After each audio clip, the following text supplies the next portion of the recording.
Still got to talk after everybody talk and everybody eat. So to warm things up, I'm going to chant the Kumulipo in its entirety. Since we're going that route anyway. Aloha mai kako. It's an honor to be here, and it's an honor to be spending the last 2 days really being immersed in the things that I've been working on, hearing other people talk about it, and it's being amongst peers is really refreshing. Sometimes you wonder if schizophrenia is just you're talking for yourself, waiting for somebody else to answer. So like when you hear people answering you, okay, I'm not schizophrenic. And I really think that it was awesome the way these days have been started. And the first day, you start with the haumana, you start with the keiki doing the protocol. Then you have Chip's speech.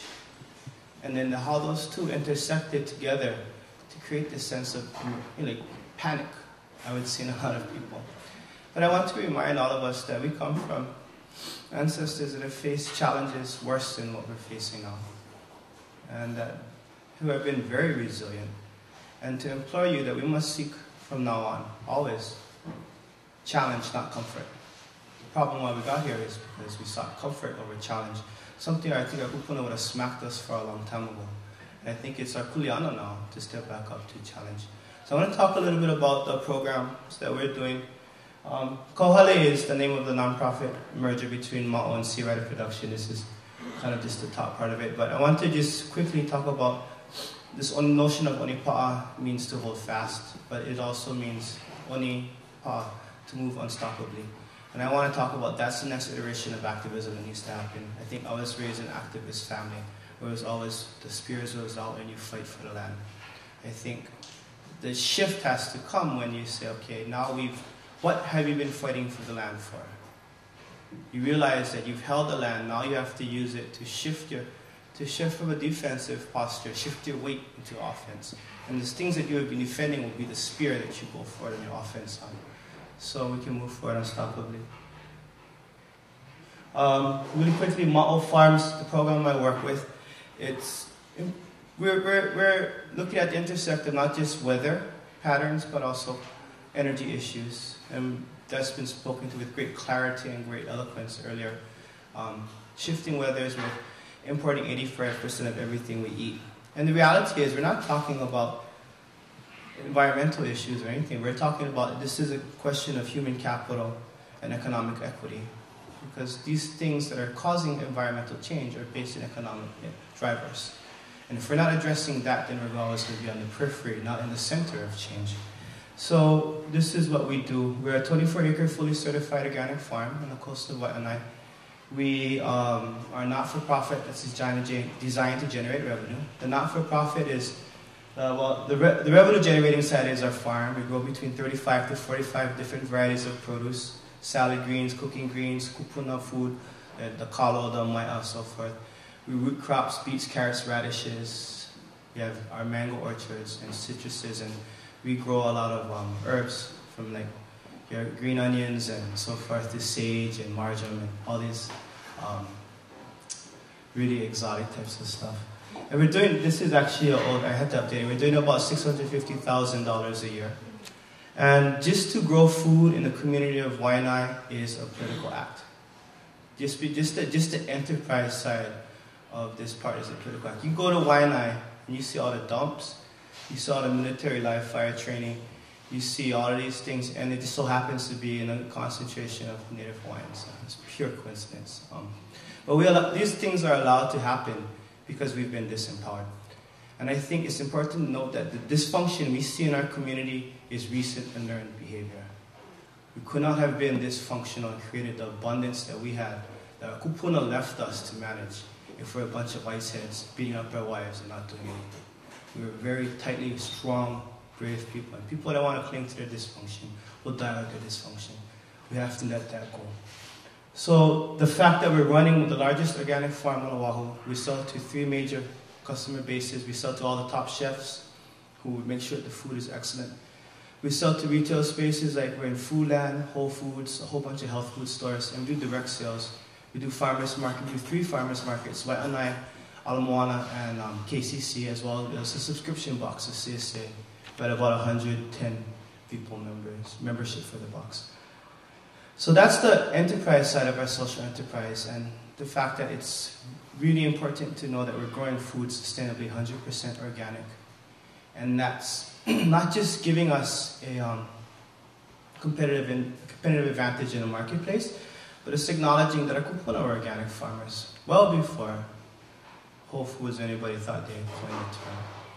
And that when you don't artificially induce your soil to grow beyond its capacity, you have to know the winds, you have to know the rains, you have to know all these things that are where? In your chants, in your hula. So you're not just practicing culture anymore. Look at these things as a template for how your community planning paradigms or your enterprises and so forth. So that's the really important part. The social part of our enterprise, though, is that we run a college internship called the Youth Leadership Training. We recruit kids from White Online to work on the farm. They recruit once a year in a cohort. It's $20. The expectation, they sign up for 3 years, 20 hours a week. Monday, Wednesday, Fridays from 4:45 in the morning to a little bit after noon, and some Saturdays. In exchange for the sweat equity, we provide a full tuition waiver to Leeward Community College, a starting monthly stipend of $500. We also, after their first year, open a bank account where we match 2-to-1 whatever they save to $300 to teach financial literacy. On top, we ask for a 3-year commitment because we don't just graduate them, we graduate them with their associates. But along with their associates, we've created a certificate in community food security where we've designed curriculum for, and we have pay a teacher to teach, and it's housed at our community college partner, which is an intro to organic farming, intro to business management, intro to global food systems, and the year before they matriculate out, they have to do a white paper. The capstone project is their directed reading course, where they have to take everything they've learned and write a white paper and articulating a solution for their community. Some of the studies have come out of here as like relative food security between YLI and YNI, and looking at and having them articulate what rural food deserts look like. They also looked at Terra Madre and how a country in a town in Italy, once the first fast food restaurant came in, changed policy and worked together to preserve their food systems. So that's what the enterprise side of our program, the social part of our mission does. And that's kind of, I had a slice, trying this together when people are talking, that's what happens. This is how it works in a model. As a nonprofit, we receive revenue from 2 different streams. One is the grants we write that are already going into our community for programs serving Native Hawaiians. Get $50 million or so a year going to Waianae. And I drive down there and I just get more and more depressed every day. And I wonder why. Because the programs are being designed by people outside for the community. They're investing in triage because all they know about the community is the problems that they see on the first 5 minutes of the newscast.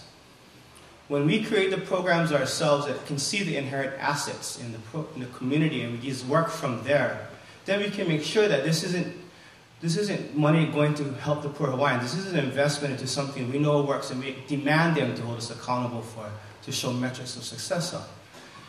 That goes down. The people that run the organization, we're sending 40 kids from Waianae to college. They run the day-to-day operations of the farm now. We can step back. They know how to run everything. Plus, they have to maintain a 2.0 in college. Most of them are the first in their family to go to college. Most of them is Native Hawaiians. A couple of them is homeless. Yep. And they're creating a culture of college in their own household. Their younger siblings are joining the program. The way the model works is they generate revenue for the program while concurrently being empowered by the mission.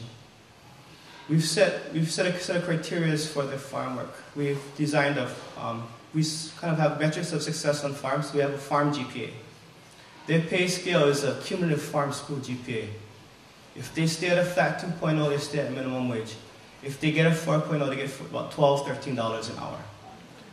The money that they get at the flat stipend comes from grants. The things that come out, the added, comes from the money that they're generating through the program. So they can actively see. Every week we break the books down with them. We show them our weekly, our monthly, and our quarterly goals. And they understand it. They're fluent. They beef with us. Why are we growing more sage and marjoram? Grow kale. And then we have to explain to them, well, this is what a biodiverse system is. And then they're trying. That's how the organization is able to grow. They maintain a programmatic sustainability, but the ultimate investment isn't going to some remote shareholder. As a nonprofit, the money has to go back into the program. It's transparent. You can come and look at our books. Our board has to okay the budget, so you can see how much we're getting paid. So we're participating in a market economy, but we're doing it with certain parameters that hold us accountable. We're putting moral compass to it. The ultimate investment is back in the community. When you start to say, what's the implication of more kids from Waianae going to college? What's the implication of us returning our community to organic bread basket that it used to be, instead of just the place we leave after 6 o'clock where you got to know somebody? All these different things they talk about our community reshifting, yeah? So I think that's, in a nutshell, how the system works. Some of the principles are found off. Aina-based sustainability. No. We have epistemology. We're trying to shift epistemologies. The market economy that we're in is just not designed for us. But we can indigenize it, and that's the key word, is indigenization. You know, this is going to be something where, as entrepreneurs, we have an opportunity to, if it's 85% of food coming in, that represents $5 billion of food. And you talk about a replacement economy, you start to even tap into like 5–10% of that. You're just talking about real sustainability. The second is economics. And that's like, we're trying to get these terms out stuck in people's head. Yeah? You know, the guys building Sprawl is the guys that's Hawaiian. Because now, being Hawaiian is synonymous with being poverty, and that came from being removed from the land. So if we understand economies of the future, though, of who has the best sustainability paradigm as we're seeing, we situate ourselves perfectly to be the new Saudi Arabia in a long-term type of way. We have to think aspirationally. We cannot be all for us. And therefore, the most impoverished communities will situate themselves at the forefront of this. The third is academics. For generations, our kids perform poorly in the schools because, what the hell is a daffodil? There's this one, like, I heard this one poem, like, and I wonder how I wonder, pardon my French, what the fuck is a daffodil? This whole thing, it's like we're being taught things that we don't even know we're expected to. But we understand that special ed kids in special ed is the practitioners. That's how practitioners learn. So we're creating entrepreneurial spaces where you tell a kid who makes $650,000 a year out of 17 acres, they can learn their math, their science, everything, and they can go to college and kick ass. And that's really, you create pracademics, you have calluses on your brains. You teach a kid from Waianae to go to college, you have somebody to be worried about. And you know, the three things is 21st century iteration of a traditional practice. Those are the principles. We do mahi'ai with kale and chard. Second thing is contextualizing education for a community of practitioners who've learned through practitioners and been told that's the stupid way to learn. So no, that's actually what is going to get me to college and good jobs. And the third is you cannot just educate them, is using this to build the industry concurrently for them to return to, so we're not creating diaspora. And by doing this, then we create a screen, we defend our community. No longer can they say, well, a dump constitutes highest and best use of practice in our community. Because we can say, well, does that produce about $200,000 an acre with the secondary and tertiary effects of having kids go to college? Well, no, we'll shove it up Oikai. And, whatever. And then on the inside, it's a womb. It's a template that we can use to look at all the other practices for. I grew up with Opelu fishermen, Uncle Eddie, Uncle Walter, Kanana, and Uncle Walter Paulo. We'd watch them catch fish. And they would, Opelu fishing tells you everything you need to know about indigenous economies. You go there, you watch the Opelu call every day, you go out in a boat, you feed, you see how much exact fish you got, you know how much people is home. When it was time, you drop the net, the bottom of the net held on hole, you pull out exactly how much fish you want. When you pow, you untie the rest of the net and all the fish go out. You go back in, you eat some, you salt some. You're making sure that your principle is being maintained and you're only taking off of the interest. It's like an endowment they left their grandkids. Now you tell me that's not something that you could use in Harvard Business School, but then also have the ultimate beneficiary be the community. So culture is innovation, islands are not continents, and green should not be the new form of classism. Because if it is, we're just giving over the keys of the kingdom once again. And if we do it on our watch with this kind of knowledge, we deserve it.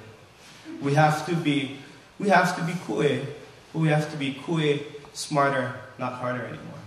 And this is the way that we move the norms to us. Ultimately, we have to hit metrics of success in their world using our model.